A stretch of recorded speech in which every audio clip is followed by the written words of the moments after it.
folks. Thanks for tuning in to this episode of Real Talk Fishing with No Limits. We're doing things a little different this time, as you can clearly see.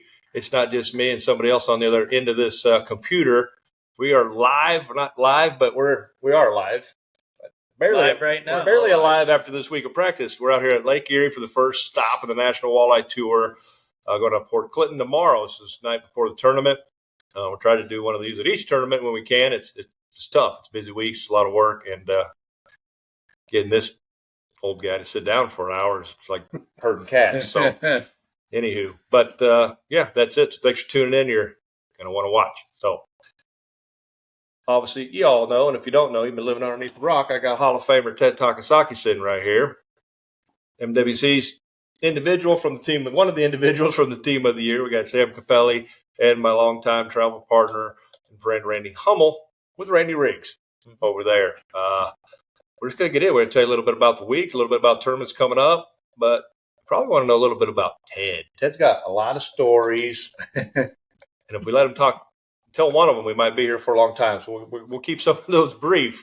But a little bit about yourselves, Sam. What we got a lot of new listeners, a lot of people tuning in, learning about walleye fishing. But they don't know a lot of the walleye pros. You've been doing this stuff for a long time on the NWT level, MWC level, Lake Erie Walleye Trail, all that stuff. Where you from? You got family. What do you do when you're not fishing? So I got a full-time job. I work for the Department of Corrections, prison system for the state of Ohio. My wife and I have been married 30 years this July, and we got 3 kids. They're all grown up, so it's just my wife and I at home with the 2 dogs. I've been fishing tournaments a long time. Started off on the local circuits, starting at a 12-foot boat, just kept working my way up. As I started learning and cashing more checks, I got newer and bigger boats. And then in 2017, was lucky enough to win the national championship, won 2 new Rangers in that. Then I started fishing a little bit of MWC and teamed up with Ted and Jarrett a couple years ago for the National Walleye Tour. Cashed a couple checks doing that. And, Ted and I became really good friends. And, I'm here with these guys now. We got a great team this year. And, it's going to be a good tournament for us, I think, on Lake Erie to kick off the season. I feel very confident about it. Randy, what's Randy's story? Well, I'm from southern Minnesota, born in Windham, Minnesota, live in Windham, Minnesota, went to school in Jackson, Minnesota. Grew up fishing Spirit Lake, Okoboji. We got a cabin on Big Spirit. When I started off fishing, I used to watch a lot of bass fishing and stuff like that growing up. And my grandma had a cabin on Big Spirit. I used to go every summer to the cabin and started off in a paddle boat. And I went from a paddle boat, I eventually went into a rowboat. And then I eventually got a 16-foot boat. And then when I decided to go pro, I got a Ranger boat. I did 2 years of co-angler in 2011 and 2012. PWT, wasn't it? It was FLW at the time. And then in 2013, I decided to jump in as a pro. You were the youngest touring pro at that time. At one time, yeah. What were you, like 20? 23. You did 23? Yeah. Randy's the kid in the group. So with 3 little kids at home. Yeah. Sam's kids are all gone. Ted's kids are all gone. Mine are not quite gone. So, close. Theodore, you got a long story because you got a little bit more age on you than the rest of us. But well, a little bit, not much. Anyway, no, I was born in California. We knew you were with that hair. Yeah, I was born in California. Moved to Central Illinois when I was in 2nd grade, and went to the University of Illinois and with an engineering degree. Met a good friend of mine, John Campbell, and he's really the one who got me started in the fishing. My dad took me fishing when I was younger, but mostly caught bluegills and bullheads. And But John Campbell and I started going crappie fishing in Kentucky, and then his mom grew up near uh, Lake Okoboji, Iowa, in Spencer, and so that's where I caught my first walleye. I was actually out of college at about 20 years old. In fact, the first walleye we caught, we both looked at each other and said, "What is this?" And John says, "I think it's a walleye." And I said, "I think it's a walleye too." So we didn't even know we caught my first walleye ever, So that was interesting, and uh, we actually hired a guy by the name of Jim McDonald at the Great Lakes of Iowa. This is Okoboji and Spirit Lake, and so there's a whole series of lakes there in the northwest corner of Iowa, and so we hired a couple guides just to take us fishing and learn a little bit more about walleye fishing, and so we did that. And, Perry Parks and White Oaks Bait Shop, and went there like all the time. And then we started taking these fishing classes from a guy by the name of Spence Petros. He was the editor of Fishing Facts magazine. And he became, I used to carry his slide projector in the class and carry it out and pass out all his handouts. And I mean, we took the same class 7 nights every Wednesday night for 7 weeks in a row, for 7 years in a row. The same class, the same slides, the same everything, but it took me 7 years to learn it, but it was really good. It was a great class. I mean, we learned about structure fishing and species of fish and all different species in addition to walleye. And so after that, decided we better learn, figure out how to catch walleye. So we went to Canada a couple times, and you catch a lot of walleyes in Canada. So I'm thinking I'm pretty good at that. So we decided to start fishing tournaments, and there was a tournament that came right by the Chicago area out of the Illinois River. And so we decided to enter that tournament. And that year, Chicago got like 5 inches of rain. And it pretty much turned the Illinois River into chocolate milk, so. A little bit like Lake Erie this week. Kind of like that. Very close. And, except there was a cow floating down the river that first year. I didn't see any cows, in Lake Erie. Not yet. So anyway, so it was a tough tournament. But we tied for 11th place out of 200 teams. Wow. There was 10 teams that caught fish, and the rest of us all didn't catch a fish. So I was tied for 11th. I got 6 with the other 80 boats. Yeah, I mean, it literally, there was not hardly any fish caught at that tournament. So that was Mud Bowl 1. Then, so then I decided, we decided that Johnny and I decided to fish another tournament that year. We went to Lake Muskegon in Michigan. And that's a real clear water lake. There's a little channel that connects to Lake Michigan. Real deep, clear, a lot of structure. We actually caught a couple fish during practice, but we didn't catch any fish during the tournament. So we were tied for like 30th out of 200 teams. There was like 170, zeros. So, our first tournament season wasn't very good, I'd have to say. Most people would probably quit because, it was tough. But we figured, well, it's tough. Let's try the whole circuit next year. So we went in the next circuit, and we actually qualified for the championship. We got third place in the championship itself. It was out at the Mississippi River at Dubuque.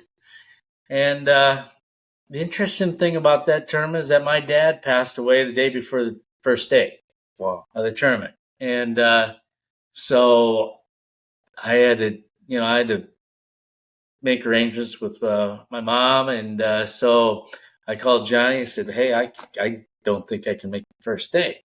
He said, don't worry. He went down there and he had been pre-fishing. And he said, hey, I can catch a limit for the team by myself. And so I said, all right, I'll come the second day. And so he went out the first day. He caught a limit, a team limit of 10 walleyes in Mississippi, but they only allowed him to weigh in 5 since there was only one person in the boat, right? So he caught 10 for the team. He weighed 5. I came there the next day. We caught 10. Next day, actually, I think it was a bigger limit. But anyway, so we caught a limit the second day. We caught a limit the third day, or actually got tougher the third day, and ended up in third place, like 14 ounces out of first. So, Five more fish. You would have probably had it. But that's the way that goes, So that was my second year, and then started fishing the PWT and won the championship in Bismarck. That was pretty exciting. 6,000 fans in the stands and driving the boats around, and all of that kind of got me really revved up about tournament fishing. So today, after my first tournament was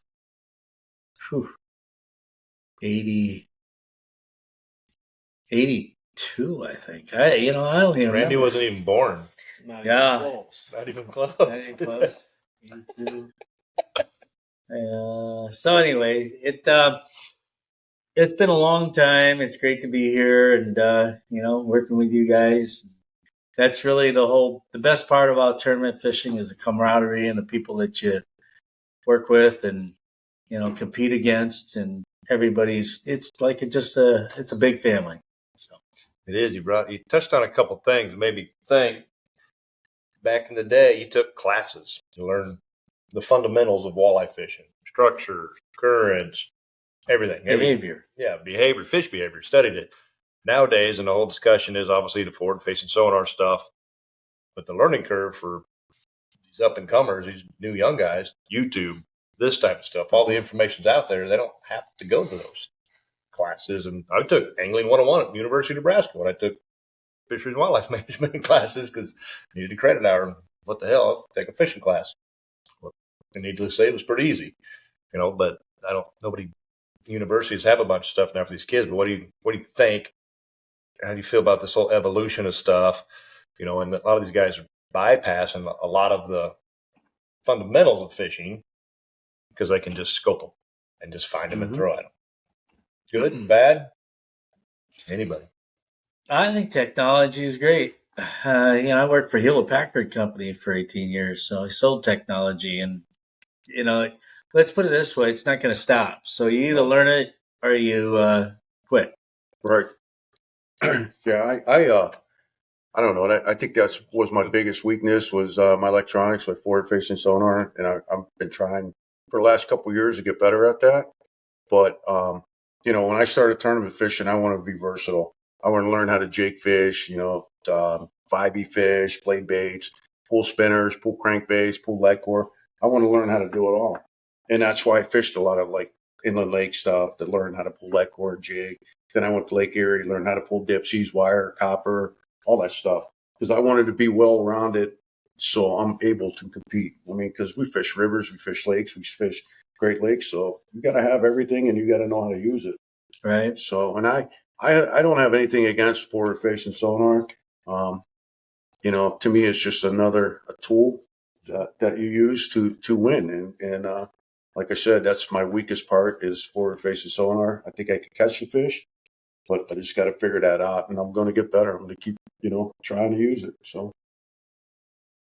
you got Lawrence, Lawrence, targets. You got active targets. Mm-hmm. We got Hummingbird. Yep. Yeah, they always say that, you can't teach an old dog new tricks. And I either learn new tricks or I quit, or I You're saying you're an old dog? I am an old dog. I might just go in the corner in the kennel and kennel up. Yep. Yep. It's a tool in the toolbox, and you're exactly right. You better progress with it. And how do you think that's going to play in Lake Erie? I mean, I played with it this week and jigged up a few fish. I think Everybody's maybe jigged up one or tried. I talked to some guys, and what do you think? How's this thing's gonna shake out? You're gonna win at trolling, we're gonna win at jigging. You think those guys are in the game? It's tough. We had a super windy ass week, so that made pretty if you can't keep your transducer and trolling motor in the water, it's pretty hard to use.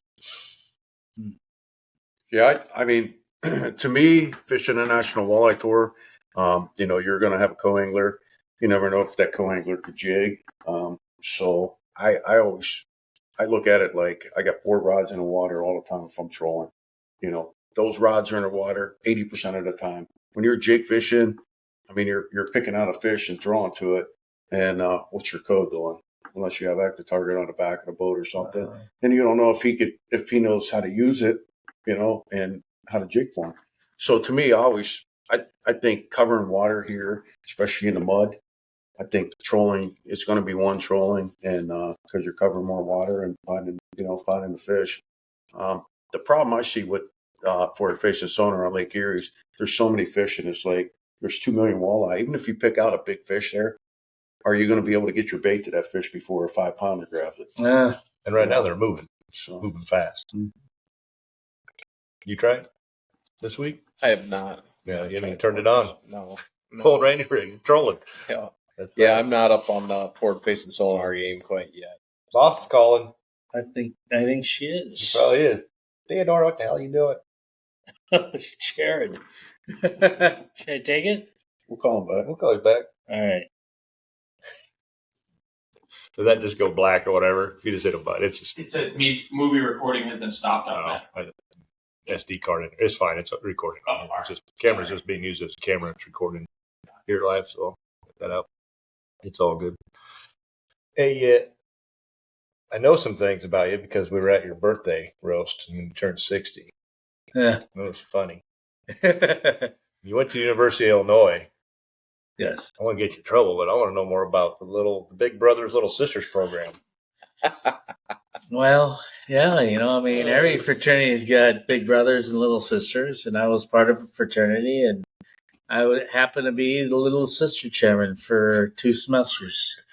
It was a great job. I mean, we recruited my buddies, John Campbell and Mark Pavlett. They recruited all the girls that come to the parties, and I put the parties together, and all I was looking to do was just to make sure everybody was having a good time.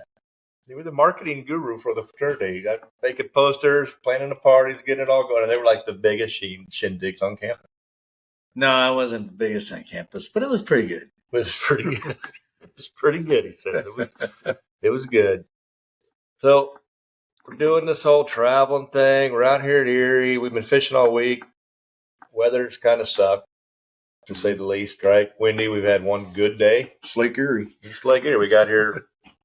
Right, we didn't get on the water till Saturday afternoon, which I think is consensus with most people because Friday was brutal, like gust of 50 or whatever almost. It's not normal. We're from here, Sam. It's pretty dirty. I mean, I've seen it dirty, but this is dirty. Yeah, we had a lot of rain, so you're getting a lot of rain up in Canada, so those rivers are washing in, and you're getting rain here, in Ohio, and it's all the rivers are flooding out and pumping all that mud out. Then you get a big wind, it's mixing it all up. So I think the key is just finding clean water. And one of the things that I wish I would have done was go check the weather buoy, because there's always clean water out there, and I know there's fish there, and I wish I would have went and checked it. But my thing tomorrow, of course, I'm gonna be pulling bandits. Most of our fish been coming way up in the water column. Like we're fishing fish that are 15 suspended 5 to 15 feet down in 30 feet of water or so. But the key is just finding clean water. If you can find clean water, and with fishing, of course, then I think you're going to do well. And I think the advantage is, the local guys kind of know where the water cleans up the fastest. Mm-hmm. And, so, I got a couple ideas. That's why I've been telling you guys to fish around the reefs, because there's a lot of rock in there, a lot of zebra mussels. And I think that stuff just filters that water and cleans it up a lot quicker. I fish outside the reefs. I don't fish on top of them. I'm not looking to catch the males. I'm out there looking for the pre-spawn females, which are very slim right now. It's kind of late for them. But I'm just looking for those females out there. staging in that deeper water. Early in the year, when the spawn is really good, most of the charters are on the reef catching all the males, but you very seldom ever catch a pre-spawn female on the reef because they're out there waiting until they're ready to drop their eggs. They come into the reef. I don't know if they're there 4, 6, 8 hours or what. They drop their eggs and they get out of there. But they don't want to come in and get harassed by the males, bumping them and stuff, trying to knock their eggs out until they're ready to drop them. So those big females sit out there in that deep water suspended. And, back in the day, everybody said you couldn't catch them. You could catch them because all they do is swim and eat, man, and they spawn once a year, right? So, I mean, It's those a are pretty simple fish life for a fish. You have 2 things: eat, reproduce. Yep. And I just try not to overthink things, I try to, we're going out of Port Clinton. I don't want to make a big run because I've been fishing Lake Erie my whole life, and I know what could happen with these winds. And that's why I try to fish close. I try to stay close. The more my lines are in the water, the better chance that I got to catch, that I could catch a 10-pounder. This is Lake Erie. You never know when you're going to get a 10 or 12-pounder. It can happen anytime. Or when the wind's going to pick up after you went 30, 40 miles, and now you got a 2.5-hour drive back. It don't take much, as we've seen it. It blew like hell today. It rained a half inch, an inch just a few hours ago. Yep. So you don't even know what you're getting into until you get out there tomorrow. It's almost, you got to drive around and find it, right? See if it's clean. But, making a big run is one thing. But making a big run where you're going to go maybe to Avon Point to fish, that's a hell of a run from Port Clinton. You get there and it's muddy, then what do you do? Yep. So making a run to the weather buoy where that water's out in the open and it's always clean, that's something, that I would chance. But I don't know. I'm staying close, fishing the reefs, try to keep my lines on the water, and that's it. We've had pretty much clear skies the last few days and sunny. So the Zoom Earth app works great. You get the satellite images of the water and you can see where the muddy stuff is moving and what have you. You don't get one today because it's cloudy. So tomorrow is, like I said, I got to go. I'm going to have to drive and see what it is when I get there. And maybe I have to turn around. But we have, looks like decent weather tomorrow, at least on the day one to cruise around a little bit after morning. I kind of like it that it's cloudy and you can't get a satellite image for us because the guys are going to take the gamble and make the run. They get there, the water's going to be muddy. There could be muddy. So if you stay around and try to fish clean water, you guys know where to get clean water. You guys got a couple spots that are pretty clean and stuff. And, if this tournament was a couple weeks ago, I would say 37 to 40 pounds. If that's what it would take a day to win. But right now I'm thinking 32 to 33 pounds a day. There's not a lot of pre-spawn fish left out there. That makes a pretty big difference. It's going to be a game of ounces. And, you catch a lot of 24, 25, 26-inch fish. You got to weigh every one of them. You got to make every ounce count. Yeah, length. It's nice to judge, but it really is irrelevant when we weigh the 5 heaviest fish, not the longest. This isn't a game of inches; it's a game of ounces. Right. Well, you went east today. Water's always it's typically cleaner out there, but further out you go, obviously, anywhere. Yeah, I went out in front of Vermilion today, and it was not clean. For a long ways out. A long ways, all right. Well, you do have a couple rivers dumping in, I guess, all the way along that. Yeah. But we fished it anyway and caught a few fish in it.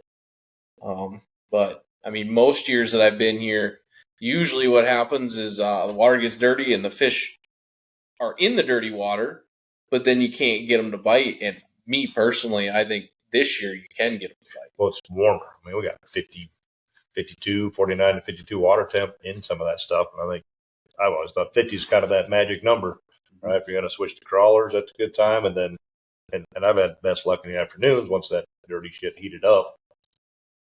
Those fish tend to fire up a little bit more. But I think if the water was typical mid 40s, probably this time of year, that ain't happening. I don't think you're going to get them in the mud. Is that what you tend to see, Sammy? We just muddy water, they get real tough. Yeah. Yeah. When it's muddy, it's really hard to catch them. And like you just said about Vermilion, you went out there, it's pretty muddy. You went way out. Usually that mud line's about 2 or 3 miles offshore. But we just had severe storms come through here. They went right down the coast, right down the shore of Lake Erie, all the way to Youngstown, which is, 120 miles from here. And we got dumped on a ton of rain. So what's going to happen to these rivers? These rivers are going to be pumping out. You got the Huron River, you got the Vermilion River, then you get down to Lorraine, you got the Black River, then up towards the west of here you got the Maumee dumping water. So it's just going to make things worse. And the problem, the only thing I'm in fear of, I think I could find clean water out there, but right now the Maumee's dumping all that water in. The Detroit River's dumping, and we're going to have a west wind. A west wind's going to make that dirty water move even quicker. Yep. I mean, when Lake St. Clair gets muddy, it takes 4 hours for the Detroit River to be trashed all the way to Lake Erie, right? So they can't even pretty quick. Can't even drive. They can't even drive the boats to the Detroit River. Right. The Detroit River's probably going to be muddy. So that river's tough to catch fish with. It's muddy too. Oh yeah. I mean, you'd have to go everything because it's cold. Cold water and mud is like the worst absolute formula for walleye fishing.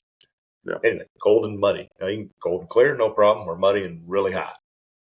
Do you think all that wind? The wind that we have, it's not only just creates this mud, but I think it kind of it's like a toilet bowl. It just churns up the water, and the walleyes get moved all over the place, scattered all over the place, and then it takes them a little while to congregate and get settled in a routine. Yeah, I mean, it's not just the mud, is what I'm saying. Yeah, it does scatter them and stuff like that, but I mean, we're still market fish, right? Okay, there's fishing everywhere, but they can't see the bait.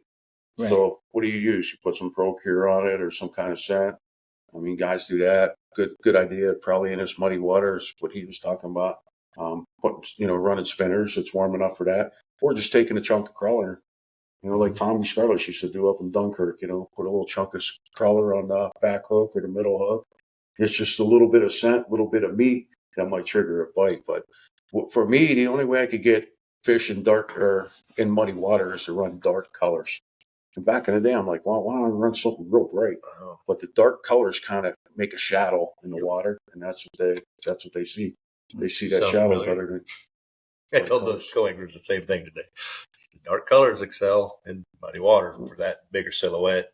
I mean, obviously the Bandit Charger with the glow sticks, generator, or generator. Yep. And bright obviously works too. But yeah, I agree. I like the dark colors and the dirty water. I catch a lot, but I have before. It's not here. So the other thing we do in dirty water too is just speed up. Just try to get a reaction point. And you're covering more water. But, you get something whipping by 1.2 by a fish, they might just look at it or something. But when it's whipping by and bouncing off of them, they're going to snap at it like a dog. And a lot of time you'll catch them on that back hook or something. More of a thump, more of a vibration, putting off that till they can feel it. They can find don't be afraid if you're fishing dirty water. Just speed up. How fast you talking? 2.3, 2.4. I mean, well over 2 miles an hour. Just to cover. I haven't tried it yet because I've been fishing clear water. I've been running 1.6. Good one going 2.4. But if we're stuck in muddy water, you got two choices: figure it out, or go to the weather buoy or go take a gamble. But I'm telling you right now, there will be some bags coming out of the weather buoy. And I didn't hear that. I didn't talk to anybody. The only reason I didn't really push the issue about us going there, I was afraid of the wind. That's about a 40-mile run. And, I watched it wide open, too. Right. I mean, it looks all right tomorrow, but still, even a 10, 50-mile-an-hour wind is going to slow you down considerably out of the northwest like you're coming. Yeah, if you get a northwest 25 and you're fishing in 3 to 5s, I mean, think about northwest wind, going to weather buoy, you got a quarter of the whole way. It's going to be hitting the side of, your port side on your windshield. It's going to be a miserable ride, no matter what boat you're in. Yeah, that does not sound fun. I was just going to say the same thing. A lot of this week wasn't fun. It's Lake Erie, man. It's looking forward to getting on the Mississippi River where the wind's not that much of an issue and you can do some different stuff. But it's walleye capital. It's walleye haven. There's a hell of a lot of fish. And when things land right, it's a good time. But if you're coming to Lake Erie, make sure you've got 3, 5, 7-day trip planned because you're probably not going to get out every day. They've had pretty good weather, with this early spring and March and some of April. But never fails. Big tournament comes to town and Mother Nature come right along. Said, let me challenge you, but that's where the playing field is even. Nobody can control the weather. Nobody knows what the mud's doing right now. Yep. It's and that's tournament fishing in general, is who can adapt and make the changes on the fly. Sure. To adapt to that situation. That you may have a plan, and we all know it. You throw that plan out the window in the first 5 minutes of the tournament because you're like, none of that's going to work, or that spot's not going to work, and you're starting from scratch. But that's sort of the classes and the educational part. And That's why we do it, man, to figure it out. You know, it's a challenge. I mean, that's the challenge. The worst tournaments I ever had are the ones I learned the most in. You know, because you figure out what you did wrong. Ones you win, everything was perfect, right? You win them. So what did you learn? You learn winning is awesome and losing sucks, right? But I mean, you can go fish a ditch pickle tournament anytime and work the bank, no matter what the weather or what the color of the water is, and maybe you'll get them, maybe you won't. All are a little different beasts. Tournaments in general, you've been fishing. We've all been doing this stuff for a long time. You a real long time. Where do you see this all going in the walleye world and the walleye tournament circuits and good and bad? We got National Walleye Tour, MWC, Lake Erie. We got a lot of local stuff, a ton of local. I mean, there's more tournament circuits than ever, more or less. But what's Teddy feel that the future of professional walleye fishing looks like? I think there's always going to be a place for walleye tournaments. Everybody, maybe not everybody, but a lot of people like the competition. They like, their opportunity to compete against other great anglers, and I think they'll continue. I mean, as long as we have great organizations that are willing to take a chance on walleye fishing, like Outdoor Teamworks and Cabela's, I think it's a great opportunity for them to help us educate, and bring up more walleye anglers. I mean, that's the only way it's going to grow, is to get more walleye anglers into the competitive game of walleye fishing. So I believe in it. It's the only way that, I've been able to make a great living out of it. And I think it's going to continue to go. You fished the glory days. You mentioned Bismarck, 6,000 people in the stands. Can we get back to that? Is that even is that an option? Bass is doing it, right? The Classic, and there's 10,000 people in the stands, and it's a big show. We get French Case had a good turnout last year. I don't know, a few 500 people maybe in the crowd there, which is huge. Well, I think the difference today is that we have technologies, just like the one we're communicating with a lot of people, and you have the opportunity to communicate actually with more people than would sit in a big stadium. I mean, the only difference between a big stadium and social media or the computer screen is just the vibration that you get, with thousands of people in one big auditorium. It's no different than watching a basketball game live or watching a basketball game on television. Yep. So I think that, there's room for both. I certainly hope that the NWT goes to live arena type of walleye tournaments. I think when that happens, then I think if we can fill a stadium with a few thousand people, I think that's a good start. Yeah, the live streaming of just everything in general. We can live stream second day of the tournaments, but I don't get any cell service out here hardly, so that ain't happening. But it's it's better sometimes to watch it on TV. We don't have that, but Cardenas is doing all he can, but he's a one-man show running the social media side of it. So, I mean, some of these other podcasts, a lot of it talked, and it's that they would love it, if we live stream like MLF. But what people may not know is that's a lot of money to set that up. I mean, that's a multi-million-dollar production with bass and stuff. And we're not remotely close to that. Right now, it's create your own stuff. I think Greg Hurd is going to try to live stream his. Well, we'll see. It would be cool. To a sense. I think that we might be misunderstanding the opportunity that we do have. I mean, you can downplay it, just say that, hey, we're walleye anglers. But I think there's a lot of walleye anglers out there. And if you can just get them more interested and more excited about the sport of walleye fishing, I think then the sport will continue to grow. And I think that's the most important thing, is we need to get more people into the game of walleye fishing, and having these leagues and team tournaments, and having at least a national walleye tour to be able to educate and excite people about walleye fishing. And I think that's the most important thing. Yeah, we definitely are missing. There's a hell of a lot of walleye anglers out there. And walleye anglers are some tackle buying fools. Mhm. So, like somebody today, I said, I bet it's 5-1 as much gear and stuff as the walleye guys buy versus like the bass guys. I mean, crankbaits, trolling, jigging. I mean, your truck has got a lot of stuff. Don't go robbing Teddy's truck now, but the truck's got a lot of stuff in it, you know, and most every one of us do. And it's not cheap. So there's a lot of gear being sold, and for that much tackle companies move that much, there's obviously got to be a hell of a lot of walleye. Even our boats are a lot more expensive. I mean, we run bigger motors, kicker motors.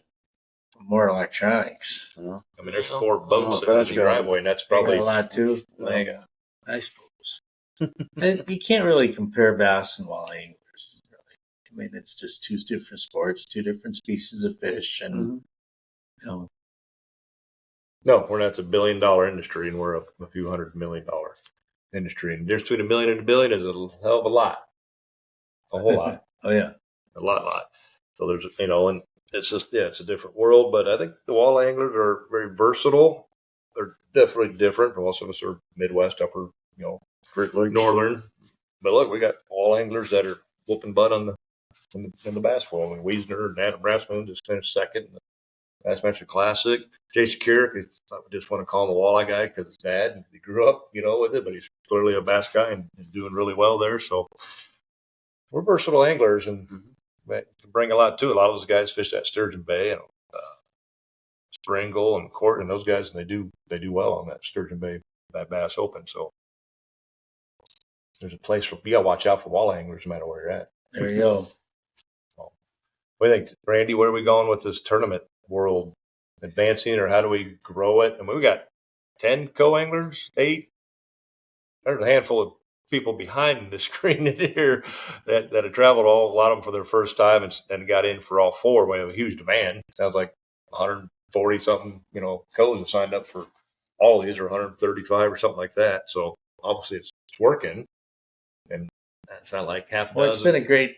There's no doubt that the pro co format has really put a shot in the arm of competitive walleye fishing. I mean, it's exciting to see.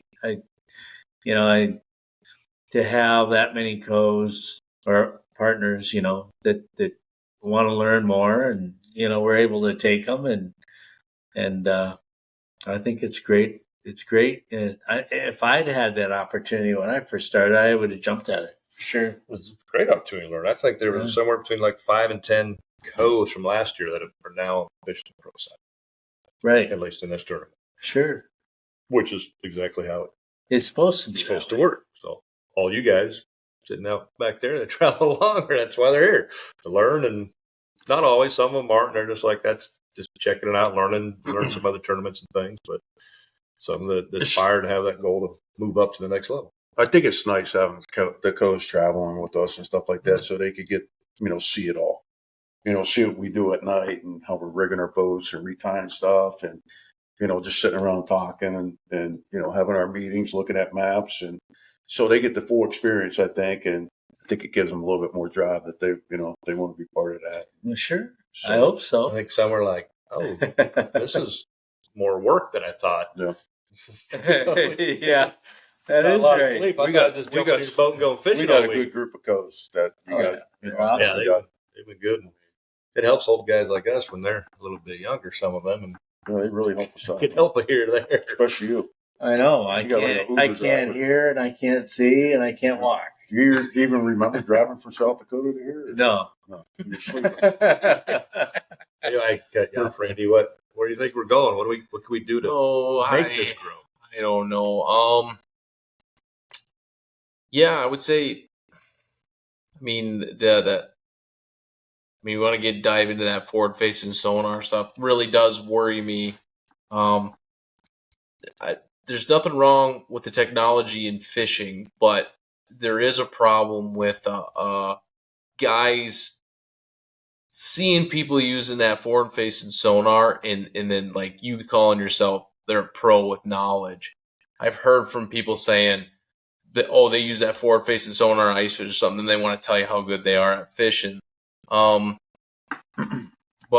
in the walleye world, I think we got to have a little bit more time with the forward facing sonar and see how it ends up. I don't know. I'm not very good at predicting the future, so I don't know. None of us would be here if we were. We'd be in Florida on our yachts doing something else. Maybe on it, we'd probably still be here and be like, whatever. It's not a cheap gig, so we'd be more comfortable, I guess. Yeah, the learning curve of it, and that's what a lot of talk in the bass world is these new young guys coming in don't know how to do anything, and if that thing breaks down, they're hosed. But it hasn't quite been the case. Some of them have proven plenty well that the learning curve in general for them because of the information.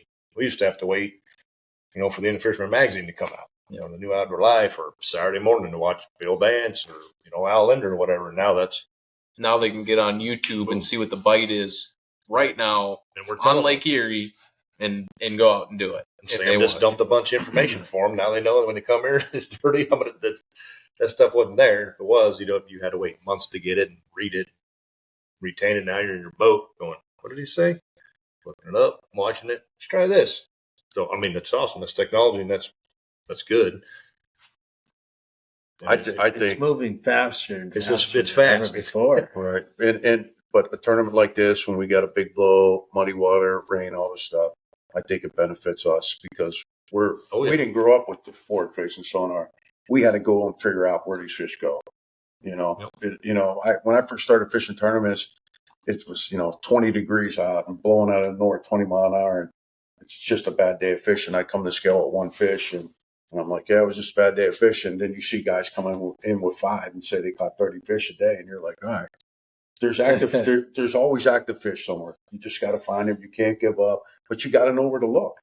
Right. And even if you're the best on forward facing sonar, a tournament like this, if you don't know where to go to look for those fish, then that technology is not going to do you any good. It's a big body of water. Yeah. That it is. Small, but it's big. It's tough on a big body of water. Rivers, those fish move fast as hell. They're moving here because you still got a lot of current. Great Lakes, a lot of people probably don't understand or realize that as much, but the Great Lakes have current. A lot of current in certain spots. And if you can figure that out, that makes you 10 times better understanding that. Direction, as I talked about earlier, which direction do you troll and coming in at different angles, and maybe that goes with jigging as well. Yep. Like we were talking earlier today about which direction do you troll? Do you go with the waves? I always try to quarter them where my boards are running equal on each side. That's how I usually know I got the current right. You ever see where you're, one side's pulling really good and the other side you can't figure it out? It's just drawing back or slowing down. Just isn't pulling right and you're not catching any fish on that side. You just got to sometimes just angle it a different way. Play with that until your boards are running equal and you'll start picking them up. Or that side's catching on the fish, then I got to slow way the hell down. It's the same way we turn or figure eight or whatever it is, right? Pay turns, pay catch them on the outside, and you got to speed up, catch them on the inside, slow down. That's why we do that. That's why we're always trolling like that. See, an old dog can learn new tricks. I didn't know that. Why'd you bring that up? I might use that. Think about it though. You make a left turn and right side of the board. Well, no, your outside board speeds up. It's the troughs and with the current, knowing that you're running them right. Well, it's Lake Erie, so all the waters. Everybody thinks the current's going east, but if you get a big blow up, Canada or flood, and all that water's dumping in, it's going to change the current. Same thing over here. All these rivers dumping in are going to change the current. And the islands. Right. So, trolling with the waves, you might be going like 2.2, and then going against them, you might have to go 4 mile an hour or vice versa. That's why a lot of guys use, what's those? Fish hawks? What is it? Fish hawk? Yeah, fish hawk. A little speed indicator. You'd be amazed dropping that down 30 feet where your baits are or whatever. It might be, you might be trolling 3 on the surface and it might be 1.2 down there. Right. So that does help out a lot. Oh boy. More equipment if you don't have one. You I'm need way one, but behind on that one. But I just think we have to have a lot more knowledge than like a bass fisherman. I mean, bass fishermen, they don't use live bait. All they do is cast, really. Us, we troll, pull lead core wire, we slip bobber, we pitch jigs and weeds with leeches. And I mean, we do it all. Yeah, the discussion of live bait hasn't came up yet, but I foresee that someday, being a play or going away or who knows. But I It's a don't. staple. Yeah, I hope they don't go away with live bait. Yeah. no, I we mean, don't, you we don't gotta- need to open that can of worms. Well, you got to keep that traditional. Yeah, you think of walleye, you think of leeches. A Yeah. jig and a leech, Pretty hard to I beat. think that you can't have this bass guys versus walleye guys kind of thing. You know what I mean? Everybody's fishermen or They're all fisher anglers, they're all women, anglers. and we're all trying to figure out what these fish do. The bass, they're just as difficult to catch at times as well. And the skills that some of these bass anglers have, I mean, are physical skills. I mean, to be able to take a jig and put it in a cup 60 feet or 40 feet or whatever it is away. I mean, they have skills where they have to place their baits perfectly, and no Right. different than when we're trolling, we got to place our baits where the fish are. And I Yeah. think, But they're on their feet all day, Everybody's- standing up. I mean, right? I mean, they I have love the jig, physical. but it wears you out. Yeah. Especially when you got Looking 4-foot down all rollers, day. 5-foot rollers coming at you. Right? Not as windy down south always, but they get into it. And they travel a lot more than we They do. got there's 9 tournaments, a lot of travel, and And they're going from You're New not York, home. New Yeah. York to California to Florida. you go from one tournament to the next tournament. You are not home for months, and I mean our family's all sacrificed enough because we're gone, a week here and home for a few weeks, and then off the Red Wing for another week, and home for a couple weeks in Green Bay. Then we got most of July, most like a month and a half in Skakuya. Yeah, see, a lot of these bass guys, they go longer, farther, Oh, yeah. more weeks. It Yep. is grueling. I mean, anybody who thinks tournament fishing in general is easy. It's It's the long road. nights and Yeah, the road time is what, driving to South Dakota or something, 16, 18 hours for me. Saying, well, you guys did the drive this time, but after this tournament, I'm going to take Saturday and Sunday and switch the boat over and work Monday and Tuesday and pull out Tuesday right after work, drive to South Dakota and fish an MWC. Come home, I'm home for a week, then I got the NTC, then we go to Red Wing. I mean, it's going to be a busy year for me. A lot of road hours. That's what I'm going to do, right? And gas went up about 60 cents yesterday, so Yeah, right. that sucks. So I was shocked when I went to the pump this morning, 315 to 375. Yeah. overnight. yep, it did yesterday. And my boat was on E. It's not a cheap sport. Isn't that what we pay for gas in South Dakota? No, it was 318 it yesterday over there? morning. It was 375 last night. Huh. Because I did the same thing and 92's filled up. 425. Yeah, ours is like 3 something, but it's Randy and I, because Randy's a money guru and looked at the stocks and oil didn't change. It's been a few days, but whatever. It is what it is. You got to have fuel to get home and got to have fuel on the boat to get to the fish. So we just got to win some money so we Yeah, can refill that bank account with the gas money. Not a cheap man sport, but we all got good partners. Lund, been with you for a long time. right. Mercury, Who else? Who's Teddy? Who's showing Teddy the love nowadays? JT Outdoors, rods, and Humminbird Electronics. Minn Kota, they just came out with this new brushless The Quest engine motors, and man, that thing was spot on today. I mean, it lasted a lot longer than I thought it was gonna. I mean, I was running them pretty hard today. Yeah, a little more power and a little less battery use, right? Right. Yeah. Yep. Exactly. This new sponsor, Lake Effect, rattle paddles, is swim bait. Which I caught a few fish. you've got a few fish on the swim bait. Got a few fish Those on are swim nice. bait. And I was actually trolling them and not casting them. Are you going to troll some tomorrow? I will troll. I will have at least one on my 4 lines and all that. Yeah, So is this still 2 rods per person in WT? Yeah. Okay. Congrats. I didn't know if they changed that or not. Nope. Anglers all voted to not change that. And a lot of places, lakes with forward face sonar, most guys are using one rod. So, I mean, last year was really set up good for that. And the guys that are excellent at it excelled and did great. This series or the schedule this year lays out a little different. And obviously, Trolling's a big factor at Lake Erie, and probably for Lake Huron and Green Bay can go either which way. And then the Mississippi's just the Mississippi. You gotta bring everything you got. You don't know what you're getting into, all right? Which is why I like it. And the fact that it doesn't get too windy is the number one reason I like it. The older I get, the more fair weather I am, by all means. I think you could probably agree with that. Yeah. Give me some bluebird sunny days. So, any thoughts? Any closing thoughts? We'll wrap this up. Get out of here and get some rest. We got a big day tomorrow. I gotta go. My Labatt's Blue non-alcoholic is about empty, so Sammy's wife found some good stuff here. I don't drink, but this is it's non-alcoholic, but it's pretty good. Yeah. Anything? Anybody got any closing thoughts? Anything to say? No, I had a good week. It's the first time I fished with you guys and as a team, and a lot of good codes. I mean, I had a good week. I had a lot of fun this week. We just got to stay positive and don't give up, man. Tomorrow we just got to look for clean water, and we'll make it happen. Start off on a good note. This That'd be a good way. With a little bit of money, put one of us or all of us in the top 5, or one of us win it, and We'll fish hard. hopefully I can make a thumbnail for the YouTube video, hold up the trophy or something, rather, or maybe a bunch of checks, whatever the case may be. But Randy said, no, trophies. We need trophies. We need hardware. Hardware pays the bill by all means. But money's great, but the hardware lasts a long time. Money goes right back in the gas tank so we can get home.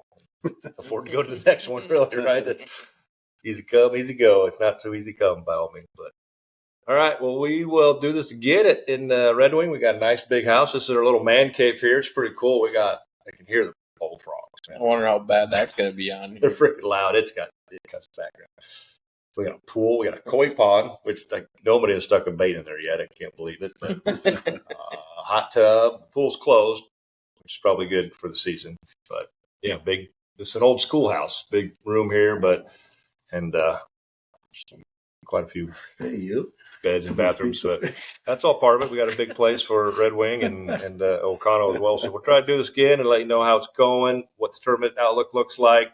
You're going to see this till after the tournament, so you'll probably know how all that panned out by then, because that happens in real time. But what can I say? So stay tuned for the next one, and we'll just keep you up to date with it. And then this is good stuff. So Red Wing, Minnesota will be the next one. Until then, there'll be some more podcasts dropping in between. So thanks for watching this episode of Real Talk Fishing with No Limits with Ted, Sammy, and Randy, and myself. Stay cool, and we'll see you on the water.